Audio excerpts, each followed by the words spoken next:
Hello, and welcome to the 12th episode of the 10th Divine Podcast. This is a show about the Elder Scrolls Online. I am your host, Raven, and I am here with my amazing co-host, Shanty. Shanty, how are you doing this week? Any more dentists? No dentists since we chatted on Tales. Well, aside from getting the temporary crown put on top of the tooth that had the root canal, but that was a much less painful experience. Yeah. I can imagine. The hubbub this week is they're rebuilding the back porch on my building. Oh. And they start work on that between 11 and noon every day, which is right around bedtime for me. Oh, bulls. Yeah, so that's been fun. Oh, no. So you're a bit underslept. A little bit. I've been catching up, which is why I only showed up like 5 minutes before recording time. No, that's fine. I mean, it is 5 a.m. for you at the moment, so that's okay. Yes, and you are over COVID now, hopefully? Yes, I am now over COVID. We had a little bit of a blip. So I tested clear on Wednesday, and I was like, yes, I'm over COVID. And then I tested positive again on Thursday, and I was like, oh, balls. So that was exciting, but I've had clear Friday and clear today. So I'm now clear of COVID. But that leaves me with a complicated day in terms of all of basically the things that I'm supposed to have done for the last 2 weeks are now all happening today. So that's very exciting because some of them keep trying to happen on top of each other and involve being geographically like 40 odd miles apart. So exciting times, but I am feeling much better. Thank you very much. Thank you very much, listeners, for bearing with us. I know we're going to be a little bit off schedule. My aim is to get this up and on the stream, on the feeds, kind of as soon as we finished recording it. So it's currently 10 a.m. on a Saturday morning. Keen Beans might be hearing this as soon as like midday on a Saturday UK time. So, but sorry it wasn't around on Thursday. We will be back to our normal reschedule shortly after now, because we're recording again next week, and that'll get us all back in line again. So thank you very much for your patience. We are, of course, very excited to welcome today's guest, Aramithius. Oh, God. How do you pronounce your name? It's got too many Aramithius. Aramithius. You are far from the only one. Aramithius. For 6 months, I pronounced it with an E sound in the middle there, so I mean... Aramithius. Okay, I'll say it again. Hello, welcome to the podcast. Thank you. It's fantastic to be here amidst all of the chaos that seems to be happening. So yeah, it's okay. I'm going to be rationing out the chaos. There won't be any more chaos. It's all concentrated today. There won't be any more. But thank you very much for your flexibility. Welcome to the show. Let's have a quick chat about what we've been up to in games since we last recorded. Shanty, what have you been up to? Have you had any gaming time? Not as much as one would hope, but I'm hoping to amend that tonight with the extra hour of time with the wibbly wobbly bits again and all. Your wibbly wobbly timey wimey happens today. That's the other confusing. So this is the other confusing factor in today, because one of the things that I've got to do today is with some Americans, and there was a big kind of like, oh, what time are we recording next week? Hang on, whose time are we using? Are we using your time or are we using my time? Because they're at different times at the moment. So yes, do you get your extra hour tonight? Yes. And you are dedicating it to the Elder Scrolls. Amazing. I've got nothing better to dedicate it to. It's between 2 and 3 a.m. So fair enough. I'm just happy that it's not on a work night. I know somebody from England who had to work their medical shift. Yeah, and it just get paid for the extra hour. Yeah. So, during the time rolling back. No, thank you. I don't want that. If I'm getting an extra hour, I want it not on the clock. No, I've been out. I've been out doing work on the streets when that happens, and that's kind of around the time that clubs either kick out or not. And so having that sort of thing staggered, it's not fun. But yeah, and it's pretty sad for the NHS, but they just can't afford to pay everybody for the extra hour, basically. So you get to do 1 a.m. to 2 a.m. twice, which is just not great. That sometimes happens in clubs and hospitality as well. It's a bit confusing, but it's not great. So yes, at least you're not working. I'm glad you're not working, and you can devote the time to Elder Scrolls. Yes, and have you managed to get any time in? Yeah, actually, I have played quite a lot recently. So I didn't play much last week when I was like, COVID's really weird. Like, you can't do things when you've got COVID. Really, concentration just sort of wanders out of the window. But I have managed to do some bits and pieces. So what have I done? So I finished up a few bits and pieces in High Isle. So I've been doing some of the daily quests and finishing off a few achievements. I did my first master writ. Quite exciting. Ooh. I can only do the alchemy ones because I don't have all of the traits and stuff to do any of the like clothing ones. So I've got a clothing one, but it's like, no, I actually can't make that thing yet. So that's not going to work. Troll the guild traders. Yeah, but the alchemy ones I can do. So I've done a couple of master writs on the alchemy side, which is quite exciting. I did some of the witches festival stuff.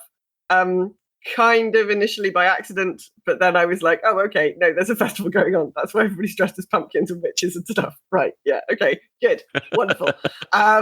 So I eventually caught up with the program. I managed to do some witches festival stuff, so I did some of their writs and I did some of their questing and got the cauldron and turned myself into a witch. That was quite exciting, quite like that. Then I disappeared off to do the Clockwork City. So I've done the whole Clockwork City zone and that kind of questing that I'd never done before. That was pretty exciting. So I've saved Sothersil and all of the people in the Clockwork City are very happy with me. Very much enjoyed, as you might imagine, my nickname is Raven, very much enjoyed helping the Blackfeather Court. It's like, what are you doing this evening, Raven? Well, I'm currently helping a crow write a love poem. Yeah, okay. Random, but very much enjoyed doing that. Quite like it that the being addressed as Crow Friend all the time. That was pretty cool. So that didn't take me too long to do, which was good. But like, there's some proper kind of unsettling undertones in the Clockwork City. Yeah, it's quite a like. It's quite. I thought it was gonna. I didn't expect it to be quite as dark as it turns out to be. I was like, oh, okay. Especially the bit over in the corner where the man is using like his aspirants, his I can't remember what he called them, but using his like assistants to like using their life force to power his big conservatory. I was like, oh, okay, that's really dark. So yeah, so I did a bit of that, and then obviously on Tuesday, was it Tuesday this week? Like at some point this week, I logged in and I was like, oh, the DLC is here. Like, wow, another DLC has arrived. How exciting. So I hadn't even noticed it was here. I was like, oh, there's a fucking patch here. Okay, fine. I'll sit here and wait for the patch to load. And then and then it's like, you are in a login queue. And I'm like, a login queue? I mean, like, what the fuck is going on? Dear Bethesda, what the fuck? Oh, patch. Oh, okay. Sorry. Yeah, all right, DLC, it's here. So I have been over to Galen. I did the prologue quest in Glenumbra, which was exciting because I've never been to Glenumbra before, so I didn't have any of the like waystones or any of the like markers or anything. So that was exciting. And then I've been in Galen and exploring the new zone and beginning to help the people of Galen with their druid problem. So yeah, so I've been quite busy in game. I've been doing quite a lot of stuff. I've also worked out following our interview on Tails, one of our tank has been in touch to tell me how to change all of my combat colors so that I can make the bad stuff show up a bit more easily. So thanks, Corymorph, for that.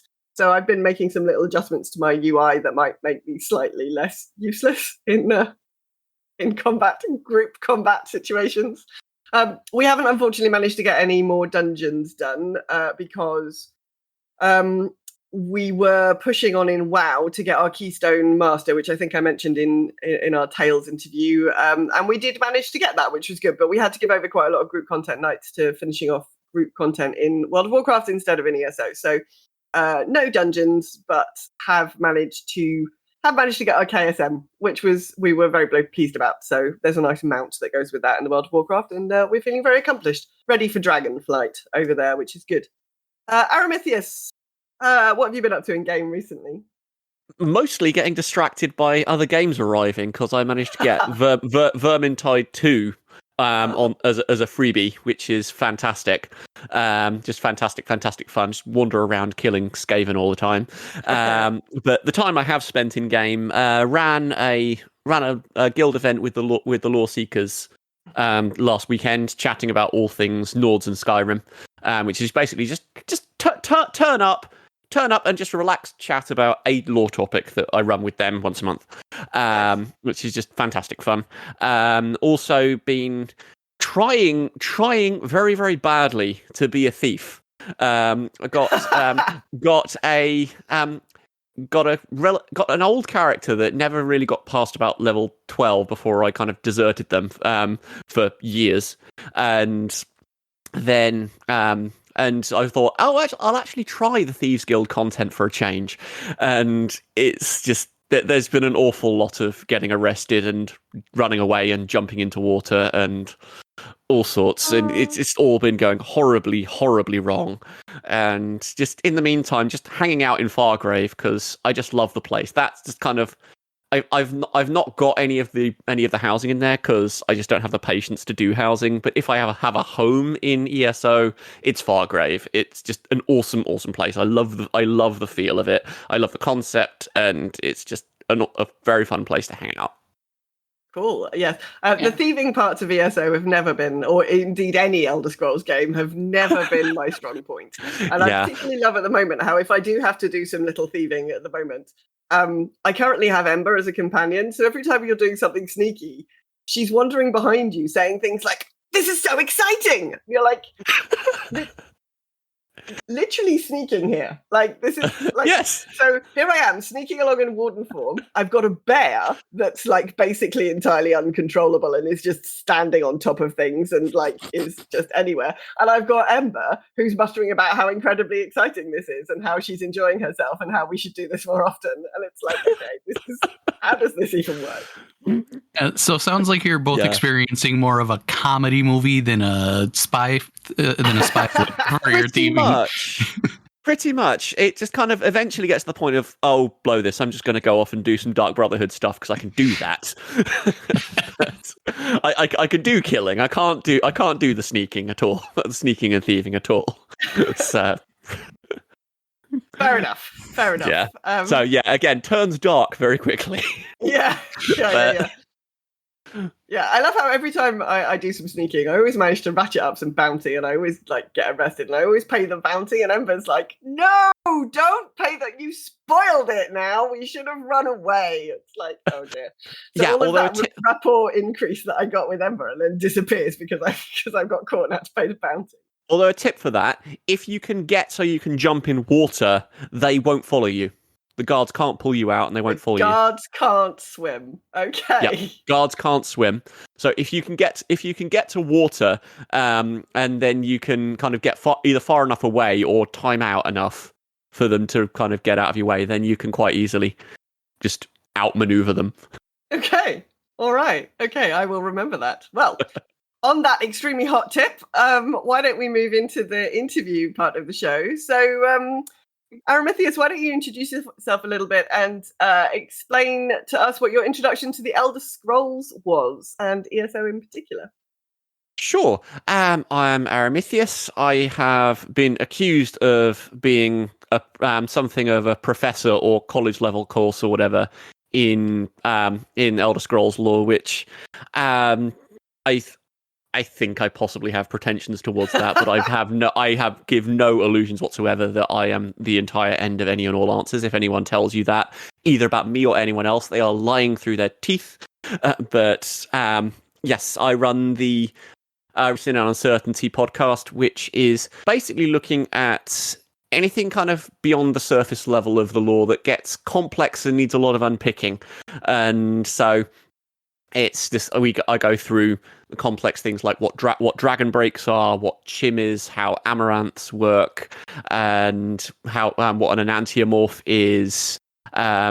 You were saying about things about Sothasil, what his kind of main designs are, and that sort of stuff. And you will be familiar with the prisoner speech that he gave there. What prisoners are, how that fits into the overall kind of cosmology of the Elder Scrolls. and that sort of thing. It's those sorts of questions that veer towards the philosophical is what Written in Uncertainty is all about. I'm also a regular co-host on the Selectors Lorecast, which is basically a roundtable version of the same thing, but while Written in Uncertainty is scripted, the Selectors Lorecast is very much not, and is quite frequently alcohol fueled, at least on my side. So it's been again to use the university metaphors. This is what happens if you get a bunch of professors together and they just get high. So is the Selectives Lorecast. So it's disorganized, it's rambly, it's got tangents, but it goes into very, very odd little Mariana Trenches of the Elder Scrolls lore that you never saw coming, and it's just fantastic fun. And you were talking about introduction to Elder Scrolls in general. How'd you get here? A long time ago, relatively speaking, 2002 in a philosophy class of all things. Back when having someone who had to use a computer for their work was newfangled and the school didn't have a clue what they were doing. So my friend just had Morrowind installed on the computer, and when our philosophy tutor went off on one of his wide tangents, which could go from anything from stories about his college days to some very, very odd and obscure bits of the New Testament, which I personally find fascinating anyway, to his great and abiding love of Arnold Schwarzenegger action films. Tom would just sort of sit there playing Morrowind, and I was like, "What's that? Ooh, that's kind of interesting. What are you wearing? Are you wearing kind of like a wearing like a gondolier's hat and a kimono? That looks what?" And just kind of. Is that a grub you're trying to kill on the floor there? What's going on? It just looked like one of the most surreal games that I'd ever seen. And so I just thought, I have to have this game. And it was just like nothing else I'd ever seen. It was just so delightfully weird for a fantasy game. I just got entirely sucked in. And I've basically, a large part of my Elder Scrolls experience since has been trying to do the same Telvanni Mage playthrough for the last 20 years. And never quite getting it to where I want to go. Generally because my computers aren't up to it, because all the mods I want to run, it just doesn't like it at all, and so I had to wait until about 2 or 3 years ago when I could actually afford a decent computer that would just kind of happily run Morrowind in its sleep to actually get everything up to where I wanted it to be. But yeah, that was sort of my start with the games. In terms of getting into in terms of getting into ESO. I can't precisely remember when it was, but I think it was probably about 2016. I just remember picking it up and thinking the only people I really know are in North America for this, so it was just quite a lonely experience, just kind of going through content on my own, and I didn't really get how MMOs worked. So it was just, this is confusing, the abilities don't quite function how I'm expecting them to. Oh no, I'm out of resources. Oh no. But then sort of the Lore Seekers podcast comes along, and they, as well as kind of listening in for what my colleagues are up to, so to speak, and they were talking about gameplay tips and latest stuff for the games. It's like, oh, so that's why that's things about. Oh, so there was this whole big realization of how the game functions. So the Lore Seekers podcast just kind of sucked me back into ESO after a few years of kind of just having it sitting there in my Steam library, not doing very much. And I just kind of dived in head first with that and started organizing various guild events for there, which are basically just me turning up and waffling in several ways. But yeah, that's how I got into ESO. Nice. Okay, are you a single character type player, or do you have a bunch of alts ready to go? I'm a single type of character player. I've got several alts, but as apart from the kind of abortive attempts to be a thievy, sneaky character, and one very, very bad DPS. They're pretty much all tanks. So Okay. I've been experimenting with different types of tank and what works, what doesn't, and quite how I feel comfortable. And so I've got about 6-7 characters, but bar about 3, they're tanks. Okay. That's interesting. I tend to find that people who play tanks do only play tanks, and actually really don't like doing other types of role. What is your current top tank? Insofar as I'm actually running group content, I just tend to run it on my Orc Dragon Knight because that's what I know. I've been trying to experiment with a Nord Necromancer every so often, but I just don't have the patience to get used to the class abilities yet. And with Vermintide the way it is, I'm probably not going to have the time for a while. But yeah, it's Orc Dragon Knight because it's my default. It's kind of where all my reflexes are. So, I mean, that's important. That's important. yeah. So how did you get your start in content creation? Basically, when all the content that I was listening to ran out, it was Brilliant. I've run out of things. I now need to make some of my own. Fantastic. Yeah, basically, because when I was kind of started listening to Elder Scrolls podcasts in about 2014 or so, there was the Elder Lore podcast, which went over the basics, and there was the Selectives Lorecast, which only had about 6 episodes at the time. And so I kind of ran through that, and I was just thinking, well, hang on. There's something missing here. I desperately want more Elder Scrolls podcast content. Listen to a whole bunch of YouTube videos and all that as well. And just thinking, yeah, this isn't really doing it for me because this is all a bit basic. This is all kind of explaining what the different races are and how certain quests within the games work and all that sort of thing. It's a bit more sort of expository, if I can put it that way. And so I was just thinking, well, what about the people who already know what an Argonian is and need to have it unpacked a bit more? And so I basically ended up using myself as a psychographic for designing a new podcast. Basically, it's got I am my target audience. And I think that's how a lot of content creators do it. I know Scott Johnson, who runs or used to run a very sort of famous WoW podcast, always said that he started The Instance because that was the show he wanted to listen to that he couldn't find anywhere else. Yeah, no, that was absolutely my motivation for it, because it was just, I was just desperate to listen to stuff, and there wasn't enough out there at the time at all. And so that gave birth to Written in Uncertainty, did it? That was what you started. Eventually, yes. I think there was a bit of a gap. I think I was feeling that sort of thing about the selectives and the overall space in 2014, and Written in Uncertainty started in August of 2016 or so. So a little bit of preparation time and kind of psyching myself up to do this.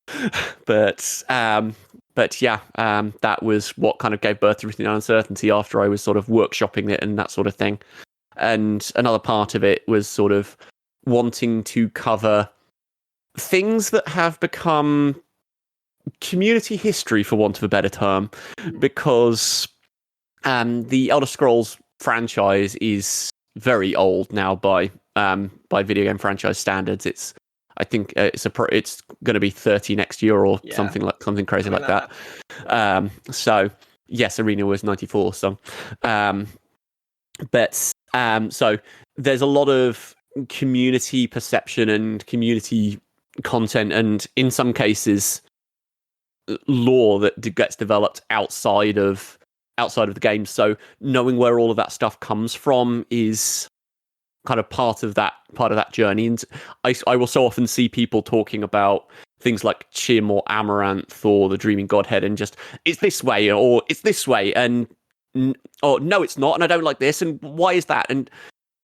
And because you hear those ideas bounced around in the social spaces and never have the full reasoning of where they came from unpacked, then you can't really make your case either way.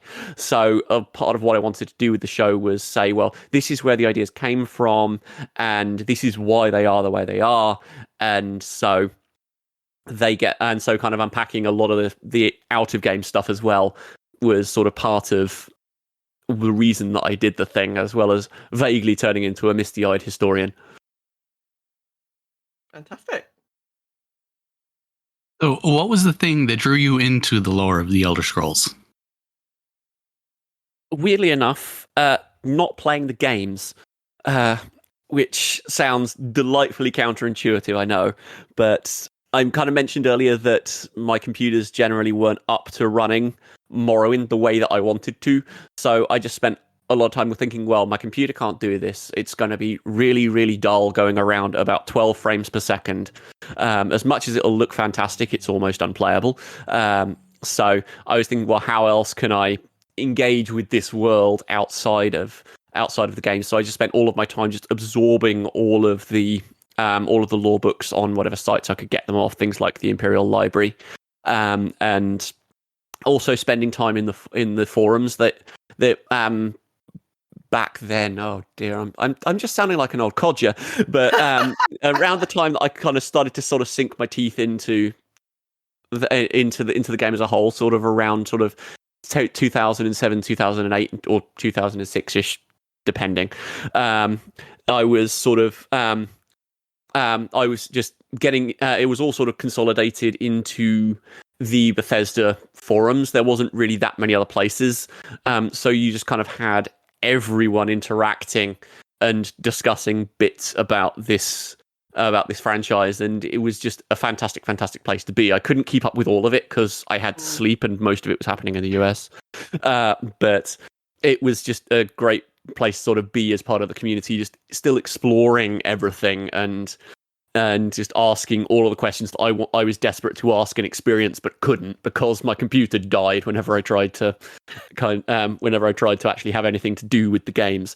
So it was just having the experience outside of the games was what kind of it got me into something of the habit of reading the lore books entirely divorced from where they were in the game. So the lore book reading and getting on into the lore wasn't really taking away from my game time because there was no game time. I just loved the universe. Oh, fascinating. We're going to come back to the lore books in a bit. We've got some questions about those later on. So we've talked a bit that you appear on two podcasts, obviously the Selectives, which is a roundtable, and the Written in Uncertainty is a solo podcast. Like, which of these formats do you prefer? They're very different. Yeah, and they each sort of have their own strengths because in the roundtable, it's chaos, frankly, in the Selectives Lorecast. You don't know where it's going to go, but you get exposed to very different perspectives in terms of what other people have thought about things that you would never even think to sort of look up yourself. Like Felix is always coming up with stuff that relates to obscure bits of Hinduism, or there was one point where he went on like a 15-minute rant that was basically the post-colonial history of Latin America, and just how that sort of links in, and those sorts of things that you would never even think to start digging into yourself. Is one of the strengths of that sort of round table thing, but with Written in Uncertainty, but the drawback of that sort of a format is that you can't source things very easily. It's very, very difficult. Like, oh, I know I've heard this somewhere, and this is really relevant to what's going on now, and it's just I can't think where it's going. So you can end up with some claims that, while not necessarily unsubstantiated, it's difficult to kind of express them in full. Whereas with a fully scripted solo podcast like Written in Uncertainty, well, I say fully scripted, about 90% scripted, except when I go off on tangents.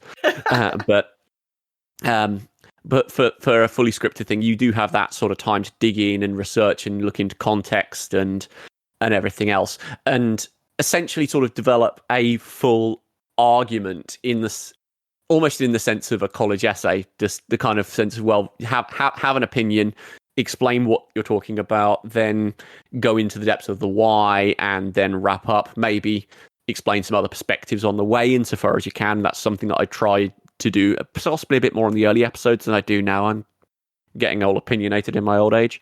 But but that kind of long form argument and exploration is something that's harder to do in a round table, or at least hard to do as coherently. I mean, I'm not saying that we don't get into some very, very kind of rabbit hole bits on one or two specific things on the selectives. We absolutely do, but it can go in any direction at any point. Yeah, your series with the sermons of Vivek have definitely had some rabbit holes recently. Yeah. Yeah, absolutely. If you don't have rabbit holes when you're looking at the 36 lessons, then you're not looking at the text properly. I don't know quite how much of the stuff when we were looking at Sermon 14 was just because we were desperately trying to avoid all of the kind of euphemisms and kind of jokes that were going to come up when you're trying to talk about what was essentially some sort of mystical ritualistic orgy. But yeah, when people are taking their spears out and comparing them, what are you going to do?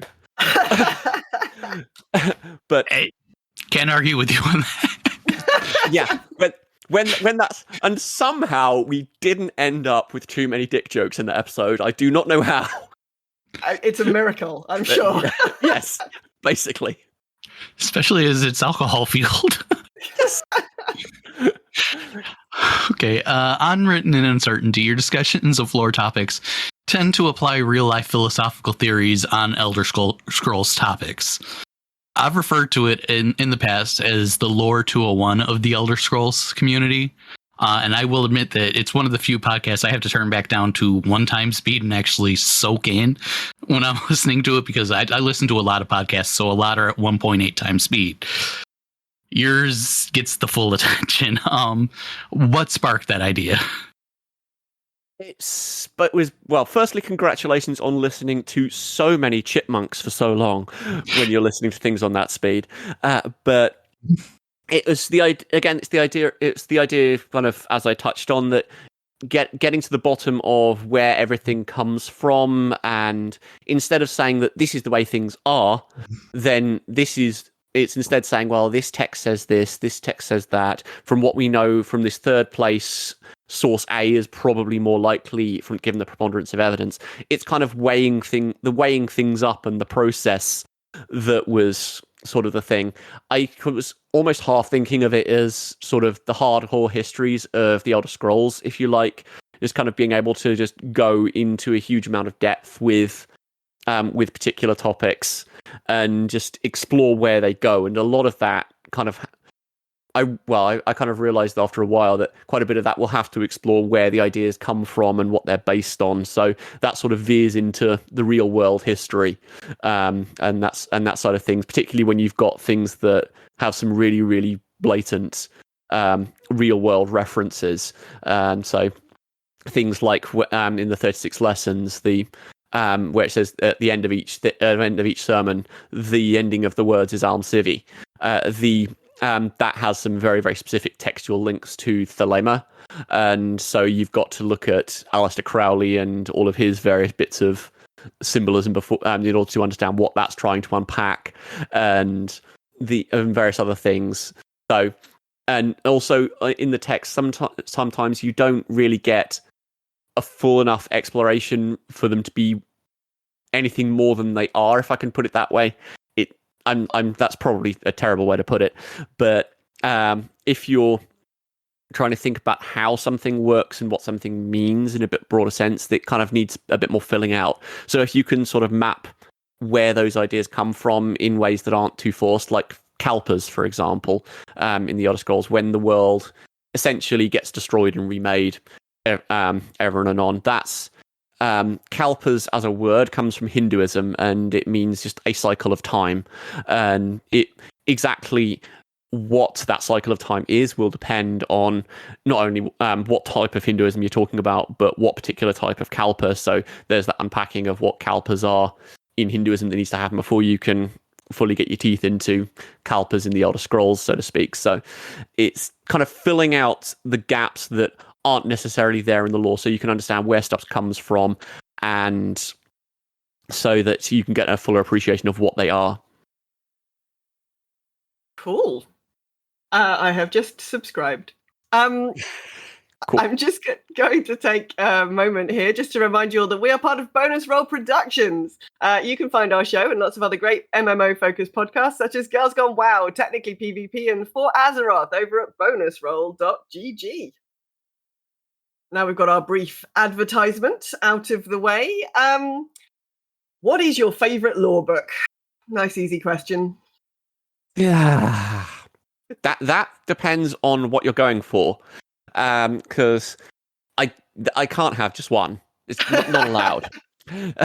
But because am I reading? It depends on what you're reading law books for. Are you reading them to be entertained? Are you reading them to know stuff about the world? Are you reading them to get a history? What are you after? So, for entertainment value, A Dance in Fire. That's a I can't remember how many volumes it is now. I want to say 12, but I can't honestly remember. But it's basically a story of a Cyrodiilic, basically civil servant business contractor who goes to Valenwood to get government contracts to rebuild Valenwood after a war with the Khajiit, and all sorts of hijinks ensues because he's never left Cyrodiil before. Okay. It is just some of the best comedy that you will ever find in the series. A Dance in Fire and the Argonian Account is the second one, but it's a bit too short for my tastes. It's just delightfully farcical and silly. He basically just arrives in the Argonian Account. He just basically arrives to start trying to rebuild bits of the province, and all of the contracts and stuff that he brings just basically sink into a bog about 15 minutes after he gets there. And so all of the materials and everything else are just all gone, and it's like, okay, so where do I go now? And he just gets sucked up into the war that's actually still going on and all sorts, and it's just delightfully messy.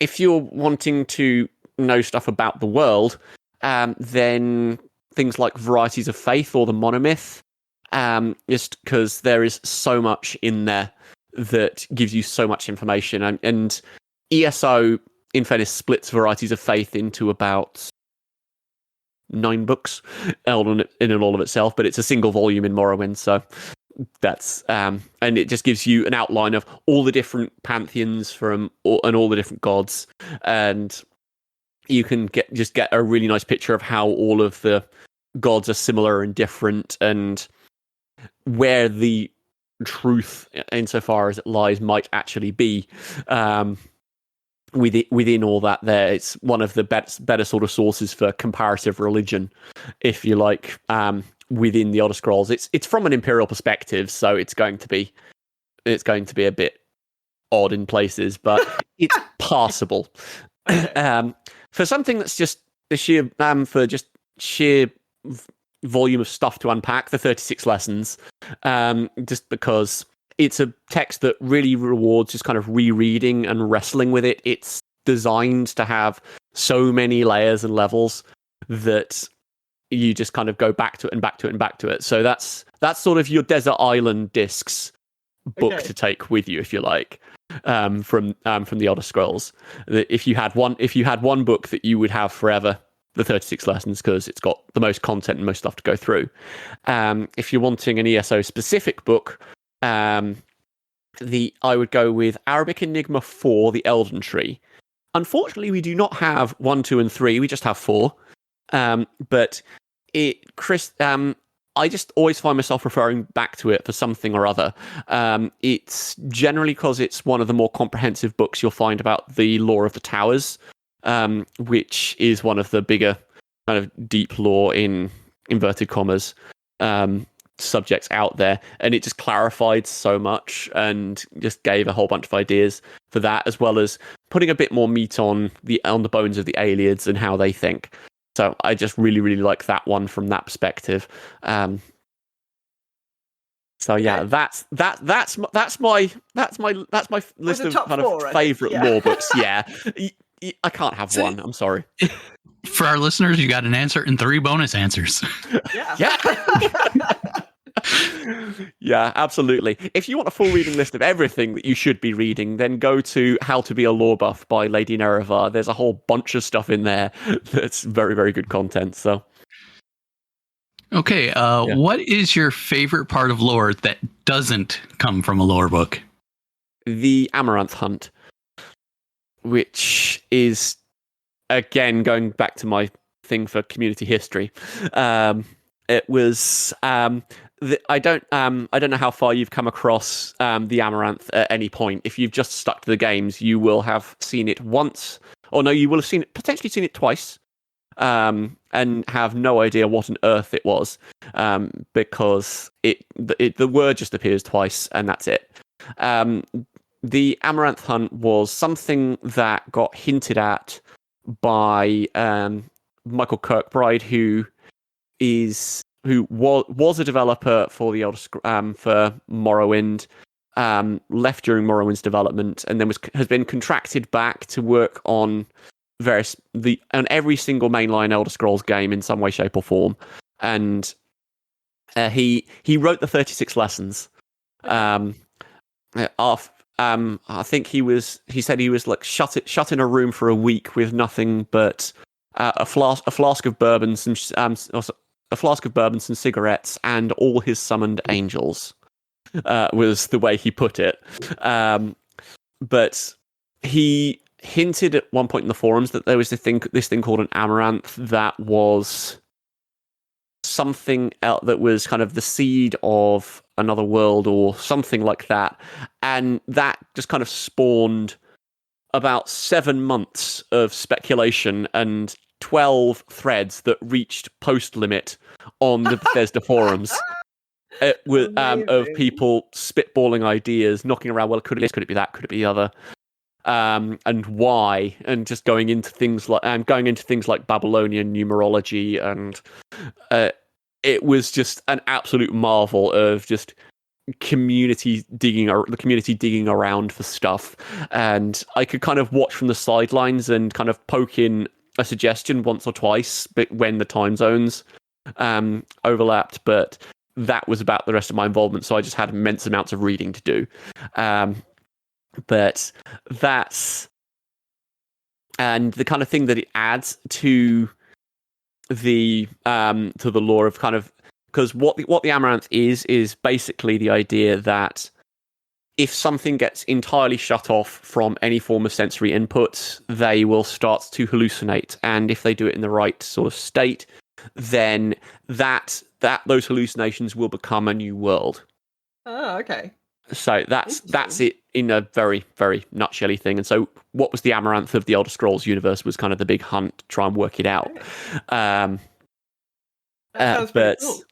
Yeah, and it just adds something to the whole cosmology you don't find anywhere else. I mean, you will get people saying, "Oh, but that just means it's all a dream. It's not all real," which in a sense, yes, it's true. But you've had faiths and philosophies in this world that have said reality is a dream, and that doesn't stop this reality being real.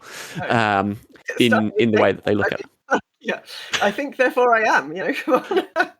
Yeah, well, I went more along the route of Bishop George Berkeley, where there is nothing that you can know that is real apart from minds and ideas in minds, and everything is real because everything exists as an idea in the mind of God. But yeah, it's those sorts of ideas, and that's the sort of thing that I just love getting my teeth into in regards to how it connects with stuff, what it means overall, and that sort of thing. If I kind of feel guilty I didn't go to gameplay explanations here, because the games actually have some lore as well. But it's fine. That isn't in the lore book. But if you are after some gameplay stuff, I absolutely loved Sothisil's prisoner speech. All of the talk about how he can only see the unsteady walls, and how you're a prisoner. That's confirming some things that the community had thought about for a while, and whether the prisoner or the hero had some sort of mystical status, in which, in short, yes, they absolutely do. It's also interesting to look at from a game development perspective, because if you start off as a prisoner, then you're confined as to what you can do. You can only gradually sort of move around, and then you get free, so you can move your arms and swing stuff now. And it's a very immersive way of getting yourself used to the controls. So from a game design perspective, it's a very, very neat tool, which is why they've used it a lot. But it also has implications for what does that mean for people who can change the world. Is the Elder Scrolls deterministic and those sorts of things? Because there's one of my favorite quotes ever, is in the beginning of the Elder Scrolls 3. Each event is preceded by prophecy, but without the hero, there is no event. Is the line, which essentially is essentially trying to say that the hero decides what happens. That the prophecy, the Elder Scrolls, are saying that there will be something that happens, but exactly what happens is up to the hero. So there's sort of limited determinism in some sort of ways, and those sorts of ideas that get brought out in that speech really, really nicely. And it depends on whether you believe Sothosil or not, but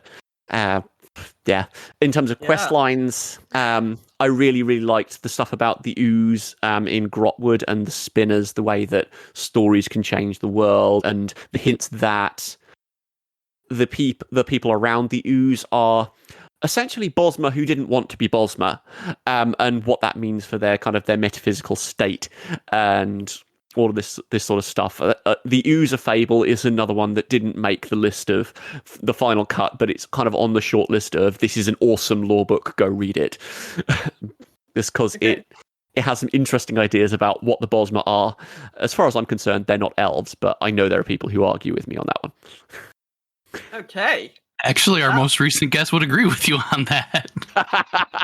Excellent. Excellent. We should get enough of us together, and we'll just get Bosma kicked out of the elf club. Okay. I'm going to leave that controversial topic there for a moment. If somebody was looking to get into the lore, where should they start? Basically wherever they like. There's enough in there that you can basically pick up any topic and learn. It's also a case of, if you don't enjoy what you're reading about, if you think, now in order to understand Tamriel, I have to go back to Anu and Padme, but I find all this stuff really boring.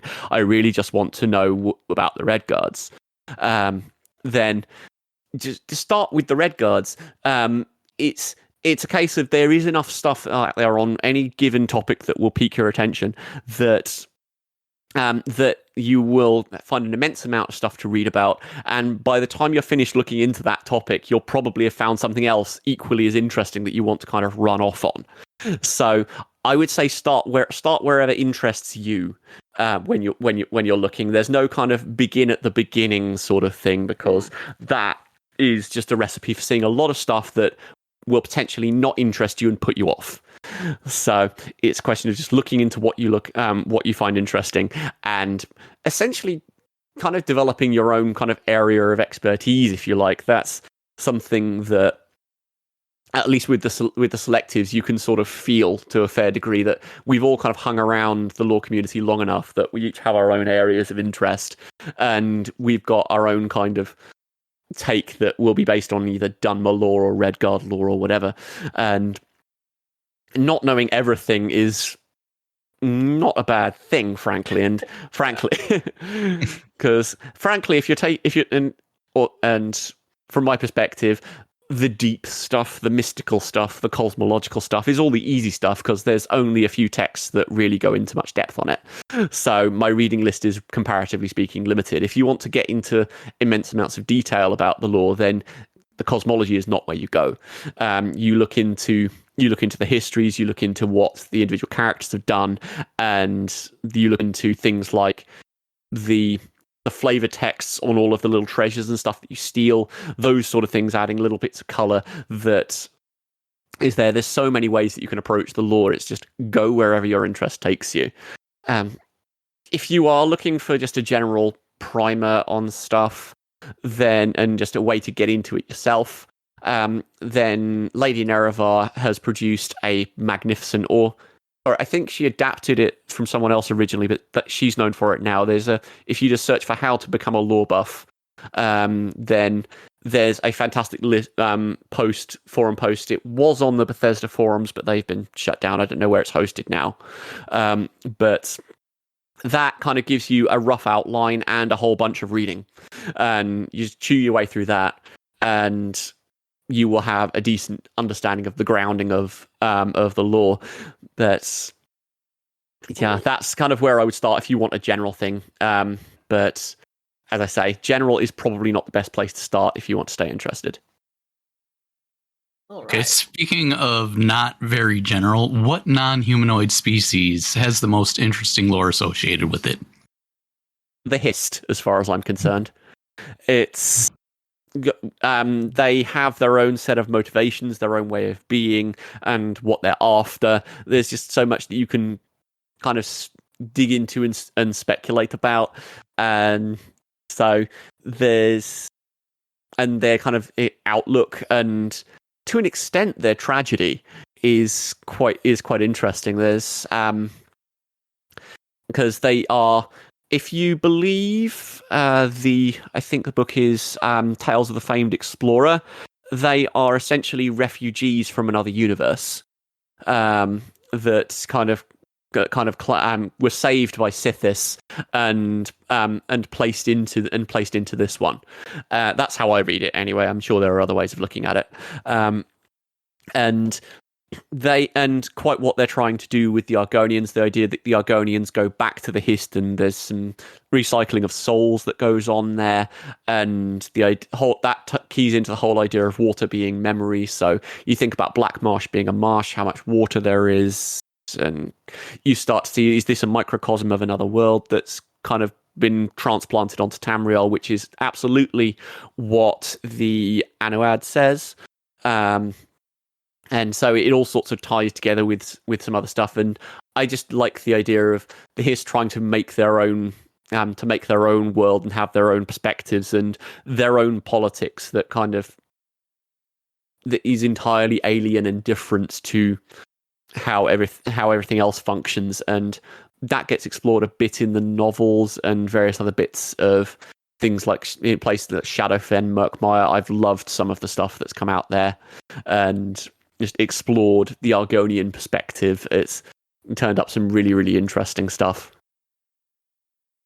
Cool. But the Argonians themselves are a bit too chill and hippie-ish to have much that's kind of in depth, if you like. It's just, yeah, they're just happy to hang around building stuff and just eating. But whereas the Hist, they kind of have goals, they have plans, they have a history, and there is a lore book in there that is from the perspective of a Hist. It's called a Shallow Pool. I think it was probably written by an Argonian, but it is consistently the only lore book that will bring me to the verge of tears. It's just a beautifully sorrowful poem that just kind of expresses a Hist's perspective on a few things. Oh, wow, we should go and look that up. What is your hope for the next chapter in terms of lore? What do you hope 2023 is going to bring? That all depends on where it is. Exactly what lore gets unpacked, it will depend on what area of land they decide to develop next. In terms of the place, I desperately want them to develop the rest of Morrowind, and so we can actually see Port Telvannis and the east and that sort of thing. I'm a little skeptical it will actually happen, just because if you start exploring the Telvanni, you do need to have a fairly blunt presentation of slavery, and which is going to be a little bit ick, frankly. Yeah. And you can't do things like overthrow it, or you can show it to be systemically unjust, but you've got to do some very, very kind of ambivalent writing, if I can put it that way, because you can't tear the system down. So whether they'll actually do that, I'm debating over. Other than that, I'd just like to see them go back and potentially explore a bit more of Hammerfell.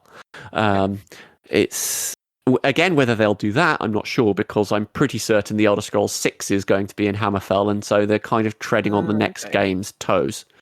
So there are some bits around the Alakir that they can explore there, but there's not an awful lot of land left on Hammerfell that they can really explore, and there are bits of I'm struggling to think of other bits of Tamriel that they can really explore that they haven't with ESO. I mean, High Isle being out to the west kind of shows you that they're running out of land on the main continent to really explore in depth. So I'm curious about where they go with that.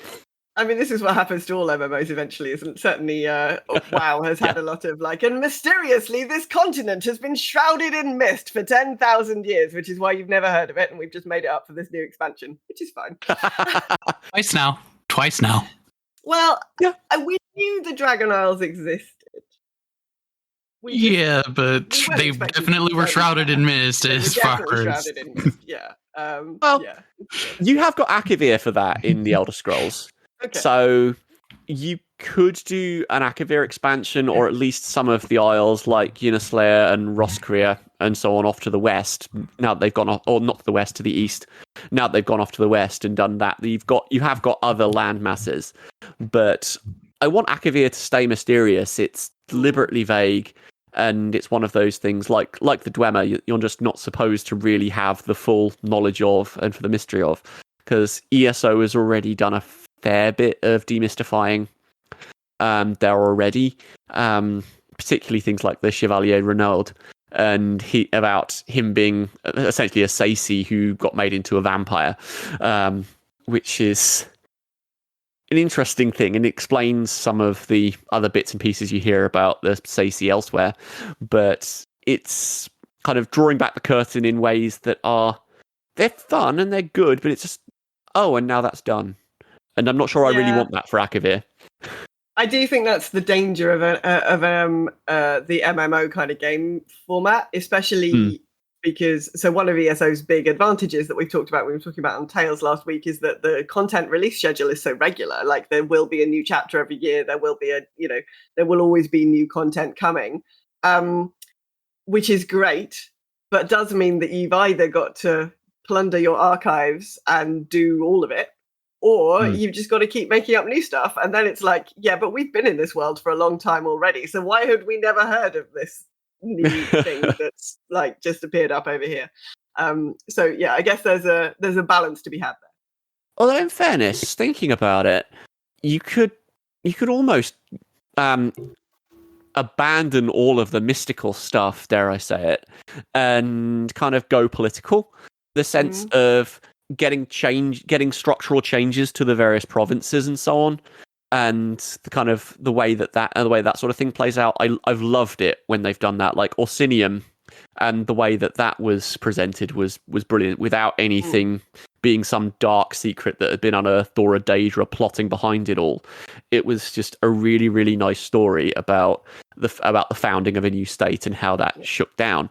And Skyrim did sort of hint at that when they did the Western Skyrim side of things, because there's that you hear about thinking entirely outside of ESO, you hear about Western Skyrim and Eastern Skyrim, but then when it comes to the Pocket Guide to the Empire, which is happening in Tiber Septim's day, which is about 200-300 years away from ESO's time, that in the future, then Skyrim is just Skyrim. It's been unified. There's no mention of Tiber Septim doing it himself, and you're sure that his PR department would have leapt upon this chance to kind of claim him as the unifier of the proud mannish people. They would have absolutely claimed that if Tiber was the one to have done it. So I want to know how Skyrim gets reunified. I really do. Whether political shake-ups like that, and quite how you build for that, and in terms of having players who haven't played through the unification storyline versus the ones that have. I mean, you go to certain places in the base game. I don't know if it's been fixed in recent patches or anything, but when you've got some people that have done some quest lines and some people who haven't, you end up with them just kind of disappearing. And if you're grouped, you can see the bar, but you can't see them. It does fun things with instancing. And I imagine that would... This will be familiar to all World of Warcraft players. Phasing is a big thing in WoW. I am parted with you. I can see your icon on the minimap. I cannot see you here. Hang on. How much of this Arthur storyline did you do? Yeah, you're in a different version of this. You're in a different version. Wait, did you have war mode on? Yeah. Did you? Yeah. It would be that. It would be that by, but worse by an order of magnitude if they were to try and do something like that. So I'm not sure how feasible that is to actually do, as much as I'd really like to see them do something like that. But unless they have another kind of one Tamriel, two Electric Boogaloo, so to speak, where they sort of shake up the access and so on for another time, and there's a reintroduction of some gated areas or something, just to make it make sense, because you can already find Abnathan in multiple places across Tamriel. Oh yeah, he's very busy. Yeah, so it's already kind of hitting against that problem to an extent. So they could potentially resolve that, and they've shown that they're not too averse to shaking up things relative to a relatively large degree. But it would possibly break that nice regular TikTok quarterly cycle if they were to do something like that. Yeah. Okay, so we have a couple more that are just for fun, should require a bit less thought on your part. Who would win, one of each Pokemon or 6 billion Guar? The Guar, 6 billion of anything can afford to die a lot before a few hundred things die. Yeah, I think you're probably right. Because I don't think we're even up to 1 billion Pokemon yet. I mean... It feels like no, I don't think we are. We've just passed 1,000 with Scarlet and Violet. It'll be past 1,000. Yeah, there is absolutely no way that 1,000 can stand against 6 billion. I can see some masterful last stand atop a pyramid or something with kind of the ravening hordes of Guar kind of coming up to kind of clamber over everything and just consume the last valiant Pokemon defenders. But there's no way that the Guar aren't winning that scenario. Okay, so if you could pop one race or species from Nirn into today's Earth, which would you choose? My wife absolutely loves Guar, so for my wife's happiness, I would say have the Guar as a pet. But for my own, if I was given purely my own reign, I would say the Lilmothite. Because I want to know more about them. We just know that they're fox people who got wiped out by the Nahartan flu. I just want to give them a second lease of life. Oh, fantastic. Well, thank you for taking the time to join us today. This has been completely fascinating. Can you let our thank you for having me. No, you're very, very welcome. Can you let our listeners know where they can find you? Sure. You can find me on Twitter at Aramithius. You can email me at writteninuncertaintypodcast@gmail.com. And there is a Written in Uncertainty Discord. You can find the Written in Uncertainty podcast on pretty much any podcatcher that I know exists. Will probably have it somewhere, unless you need to pay for that podcast. Or podcatcher, podcasting service, whatever word they use. I don't think the neologisms have caught up yet. But yeah, you can find Written in Uncertainty in most places. Same with the Selectives Lorecast. And yeah, with the Selectives Lorecast, Rotten Deadite has a Discord server. But yeah, and I'm in most Elder Scrolls lore discussion Discords that I can find. My last count was something like 20. Wow. Okay. But quite how active I am in all of them is a little debatable, but I will occasionally stick my head in most of them. Okay. Well, thanks so much for tuning into the show, everyone. If you've enjoyed it, please let other people know and give us a review wherever you are listening to us. Rating and reviewing the show really does help other people find it. You can also give us a review over at the Bonus Roll podcast directory. Go to bonusroll.gg/directory to find it.